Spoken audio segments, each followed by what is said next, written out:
Good evening, students.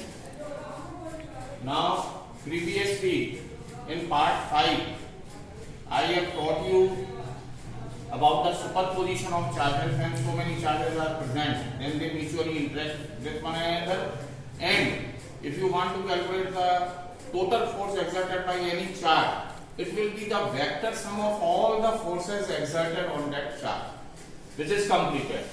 Now, this is part 6, which is vector A, B, C, D. Again, it is divided in the same way. Vector form of Coulomb's law. See,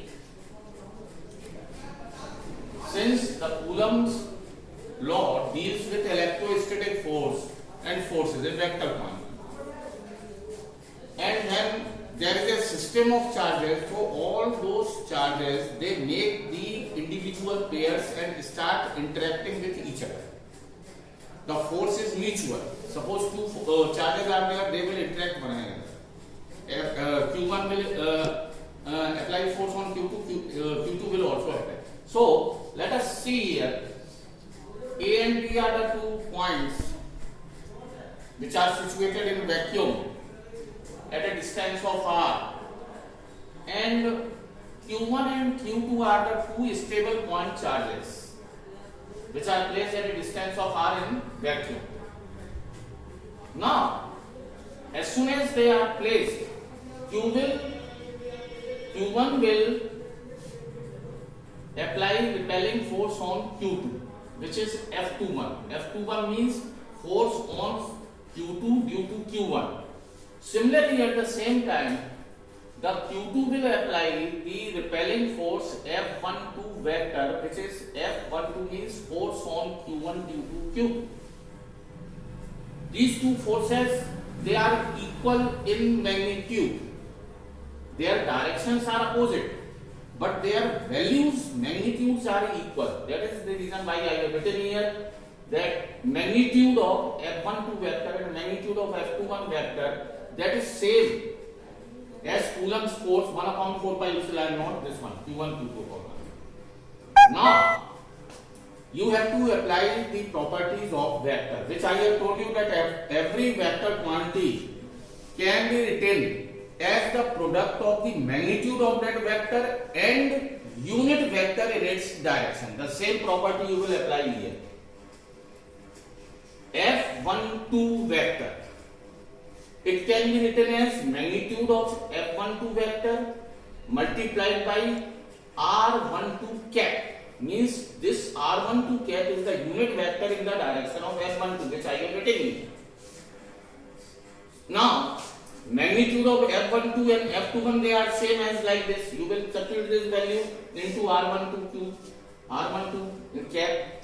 Also, again you will apply another property of that vector, same property, that every vector can be written as the product of its magnitude and unit vector. So R12 vector, main vector, can be written as magnitude of R12 vector into R12 cap. And from here you can write R12 vector is equal to R into R12 vector magnitude. Magnitude of R12 vector is the scalar distance between AB, which is R. So R12 vector, magnitude of R12 means this distance, this is R. You will write R12 cap. And from here you will calculate R12 cap is equal to this one. Then this value you will substitute here in this equation. So it will be F12 vector 1 upon 4 pi, this whole thing, R12 cap. Instead of R12 cap you will put this. So it will become, it is written wrong I think, R12 vector like this. R12 vector upon R3, because this R will be multiplied R square into R square. So this is the first equation. Now this A part is continued. Similarly, another force F21 vector, which is the force on Q2 due to Q1, can be written as magnitude of F12 vector into R21 cap. R21 cap is the unit vector in the direction of F21 vector. And the value of this is same. You will put this value here, R21 cat. Now, here also in the same way you will write R21 cat is equal to R21 vector upon R. The property of unit vectors. Now you will substitute this value here. So it will be F21 vector, this whole thing into R21 vector upon R. So this R gets multiplied into R square, which becomes R. So it is a simple substitution. Now from the definition of negative vector, you know well that R21 vector can be written as minus of R12 vector. So from second equation, this is the second equation. I am taking the second F21 vector is equal to 1 upon 4 pi epsilon naught Q1 Q2 upon R cube into R21 cap. This R21 cap can be written as minus of R12 cap. Minus comes here. This whole value is the value of F12 vector. So you will substitute here. This means these two forces F21 and F12 are thus in magnitude they are same, but they are in opposite direction. They are the mutual force. They came in pair, but their magnitudes are same. You can write like this also. Now the B part, which is called equilibrium of charges and system of charges. When a single charge will be in equilibrium, when other charges are present, or when a system will be in equilibrium.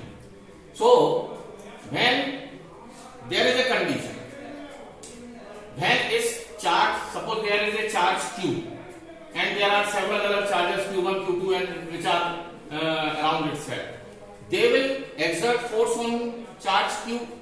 Now how the Q will be in equilibrium? When the total force acting due to other charges, their effect will be nullified, means their total sum will be 0. The same way, when the sum of all the forces due to the charges Q1, Q2, Qn that are acting on any charge, point charge, and their total force is 0, then only that point charge will be in equilibrium. So here I have expressed Q is the charge and these are several other charges around Q and they are exerting force F1 vector, F2, F3 and Fn. When this charge Q will be in equilibrium, when the sum of all these forces acting on Q will be 0. So I have written like this. Now suppose if two charges are there, so Q1 and Q2, Q1 will exert force on Q2, Q2 will exert force on Q1. Suppose those forces are F1 and F2, then how these two charges Q1 and Q2 will be in equilibrium? When the sum of these two forces F1 and F2 acting on the charge is 0, which gives F1 vector is equal to minus of F2, which again say that the force appear in pair, their magnitudes are same but opposite in direction. Now the C part, which is concept of electric field. See, in Coulomb's law we have generally taken the stable point charges, the point charges which are at rest. So naturally they will influence the space around themselves. So what is electric field? The region or a space around a stable point charge in which it influences other charges when they are brought in that region. How it influences? Either by repelling force, applying repelling force or attracting force on them. Then that region is called the electric field, and that electric field is denoted by E vector. It is a vector quantity, because how you will detect the electric field? You will detect when you will bring any other charge in that region. and if it experiences the force of attraction or repulsion, then you will identify that field. So since field is identified by force and force is a vector quantity, so electric field is also a vector quantity, and it is conservative field. Why it is conservative field? Because it depends on the position of the charges, how they are dropped. Now the charge that creates the field, the main charge which is creating the field, that is called the source charge, because it is the source which develops the electric field. While another charge which detects the electric field, which experiences the force of interaction, that charge is called the test charge, which is denoted by Q naught. Now next day we will, this is the main concept of electric field, and the numericals, moreover they are based on the concept of electric field. That is very important concept. Please read it, see it and learn it regularly. Next day we will meet. Thank you very much.